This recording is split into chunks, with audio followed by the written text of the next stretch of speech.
Tyler Booker is with us now. He's presented each week by CraneWorks. The big guy says, check out the big dog for CraneWorks and Rental Works. He's on the JohnstonRVCenter.com hotline. What is up, Tyler? How are you today?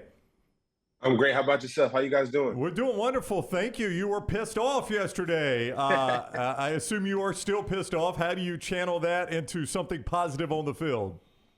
Still am. Yeah, obviously you don't like who wants to lose at home, especially us being Alabama.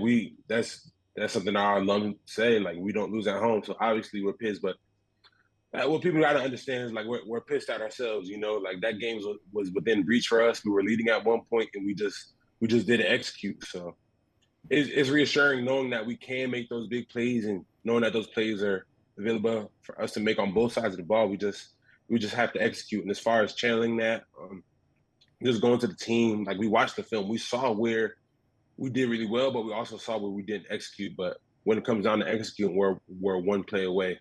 So this week we're just focusing on having 11 players doing the same thing at the same time and just, like I said, 40 times before executing. We were talking about Texas and their next opponent, Wyoming, and how they stay up for an opponent like that. And Brown brought up the fact that a lot of it comes down to leadership in the locker room. The same thing goes coming off a loss. How is the leadership right now in the locker room with your team? The leadership, we just seen where we fell short last week. Like last week, we didn't practice the best by any means on either side of the ball. So we're going to have a different attitude coming into practice today, just because we see what happens when we don't practice to the Bama standard. So we're very excited about practice today. Yeah, I can understand that. Tyler, explain to me and for all of our viewers who have never played the sport.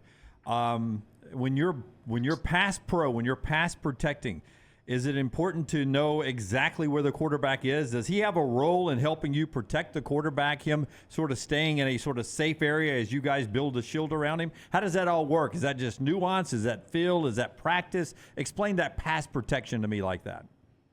Yeah, it's really practice and feel. And so for those of us for people who don't really know football, you want to create a pocket. So you want to have the defensive ends rush up field, and you want to be really stout on the inside. So it's really a U shape. So the quarterback can step up in the pocket, and then once those ends are rushing up field, he has a lane to escape if need be. You know, so that's where we kind of fell short as an offensive line. Like me, I know I could be some more stout at the point of attack to give whoever the quarterback is room to step up. You know, so and then the times to do it better of getting those guys upfield and widening the pocket too. So we just want to have the quarterback be very comfortable behind us and give him the time to do what he needs to do. Tyler Booker with us on the JohnstonRVCenter.com hotline. He joins us every single week, courtesy of CraneWorks. The big guy says, check out the big dog, CraneWorks and Rental Works. You've said it a lot. J.C. Latham, your teammate, some of your other teammates have said a lot about how you want to return to that dominating offensive line. I think I know you want it done. Alabama fans want it done, but it is yet to translate. Can you put your finger on why maybe it hasn't translated like you guys want it to? It's all great things take time.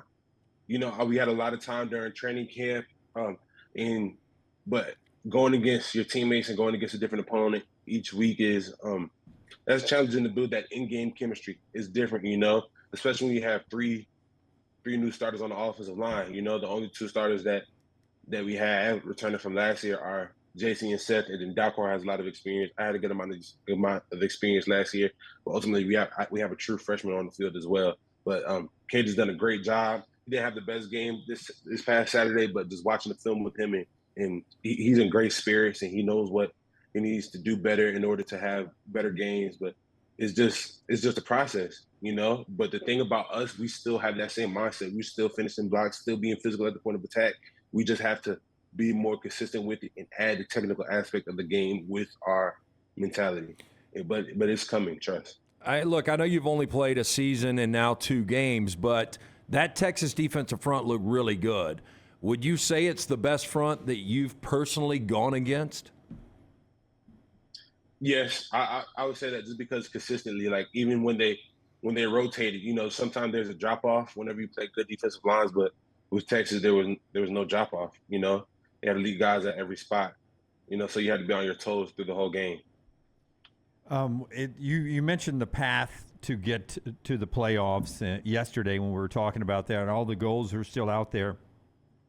The locker room afterwards, we only see Coach Saban with his post-game news conference, and he seemed to be very poised. He talked about it being a test. Obviously, he failed the test, but it was a midterm, not a final exam. There did not seem to be a lot of anger and or a lot of concern from Nick Saban. Was that the way he was with you guys as well, or had he gained his composure by the time he made it to us? That's how he was with us as well. Coach, he told us like he said, this was the midterm, not the final, but we failed the midterm. But ultimately, it came down to us beating ourselves. We can't have 100 yards with the penalties. We can't have 2 turnovers. We can't leave the defense on the field for that long. We can't be like us as an offense. We got to put up points as well. Like, we have to execute. So it really came down to Texas having a great scheme for us and playing a great game. But I feel like in our heart of hearts, it ultimately came down to us not playing to our standard, not playing our best game, and the better team won that night. You say you can't wait for practice today. Why? Just because we didn't have the best energy last week, and we know that whenever we have a great week of practice, that makes the game easier. And just talking to some alums like Denzel Duvall and Josh Chapman, like they said, like, practice was hard, so the game was easy. The game was fun, and we just want to have fun. We want all that hard work throughout the week to pay off. So the harder we work during the week, the more fun the game will be on Saturday. We're very excited to put in that work. I'm interested in what you said there, because a lot of people will look at it and say, hey, Texas is a big name. It's a big school. It's a good team. It was such a tough game in Austin last year. To hear you didn't have energy in practice last week would concern some. I mean, is that common? Why do you think that was the case? No, I didn't say that we didn't have energy. Okay. I just said the energy wasn't where it needed to be. It wasn't where it needed to be. Okay, that was my fault for saying it that way. Yeah. Okay, so why do you think that? Why do you think that? You're gonna get me in trouble, man. No, that was on me. It was Ryan Brown, not Tyler Booker, that said that. I apologize, Tyler. You did say that. You said the energy wasn't where it needed to be. Why was that the case, do you think? I feel like we just we probably just took winning for granted, like we did last year. Like we beat Middle Tennessee, and we just had to bring a different energy level and bring a different level of focus. There was energy and there was focus, but it just wasn't where it needed to be. You played plenty of football in the state of Florida. You guys go back to Tampa. You gonna have a lot of friends and family in the crowd Saturday? Definitely. I'm trying to find my favorite teachers and favorite coaches and see if they're available, and trying to get them tickets for the game. It's always good to give back to those who pour so much into you. So I'm very excited to get back. Will this be your first NFL stadium you've ever played in? No, I played in MetLife my freshman year of high school. Yeah. Yeah. By the way, IMG and Thompson got canceled because of the hurricane. So you guys are still unbeaten. So that feels pretty good, right? Yeah, lucky you. No, lucky. No. We had a plan, man. We had a plan. Game plan was in. We had a plan. So, and I'll take that to my grave. We'll never play each other. Sorry. We'll get a schedule for next year. Okay. Tyler ain't backing down. All right. Alabama is at South Florida this week on 2:30 on ABC, and Tyler will be there. Tyler, thank you very much for the time. Good luck this week. We always appreciate it. Yes, sir. Thank you. Y'all have a great week. All right, buddy. You too. We'll see you next week. Tyler with us. Normally Mondays at 9:25. He had an unavoidable conflict we were aware of. Tyler with us, courtesy of CraneWorks and RentalWorks. The big guy says, check out the big dog, CraneWorks and RentalWorks.